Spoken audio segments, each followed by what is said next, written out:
Sa pagdiriwang ng Ligtas Undas 2025, pinangunahan ni Police Brigadier General Christopher N. Abrahano, Acting Regional Director ng Police Regional Office 10, ang inspeksyon sa mga terminals, pantalan, sementeryo at iba pang matataong lugar. Specifically, tinignan natin at in-ensure natin na yung instructions natin nga nung previous days leading to Undas ay nasunod. That is, number one, to ensure na safe yung mga kababayan natin doon sa pagpunta natin sa sementeryo. Safe sila doon sa mga gagamitin nilang transport areas, yung mga transportation hubs natin. Tapos, safe din yung highways natin and most importantly, yung mga iiwan na bahay nila. So, inuulit-ulit natin yun. Doon sa mga sementeryo, in-emphasize natin yung importance ng police presence natin. Nakita naman natin, maayos din yung interagency deployment. Nandun yung Bureau of Fire, yung Task Force Oro, at yung iba't ibang agency. So far, so good naman. Okay naman yung nakita natin.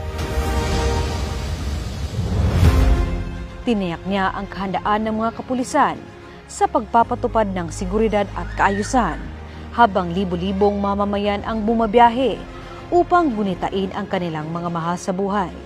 Nagpakalat ang prote ng mga police visibility teams upang mapanatili ang kapayapaan, kaayusan at kaligtasan ng mga publiko sa panahon ng Undas, kung saan may kabuuang 1,508 personnel ang na-deploy sa buong rehiyon upang tiyakin ang maayos at ligtas na pagdiriwang ng Undas 2025. Dito nga tayo, umiikot tayo to ensure na yung ating mga instructions sa ating mga kapulisan ay nasusunod. That is to keep you safe. So I assure the public na yung inyong kapulisan dito sa Northern Mindanao ay palagi ang nagbabantay at wala kaming ibang hinahangad kundi ang kaligtasan ninyo. Binigyang diin niya na ang presensya ng mga pulis ay hindi lamang para sa seguridad, kundi upang ipaalala ang kahalagahan ng kooperasyon ng publiko sa pamamagitan ng maagap na pag-uulat ng mga kahinahinalang gawain. Kaya't sama-sama nating panatilihin ang kapayapaan at kaligtasan ngayong Undas 2025.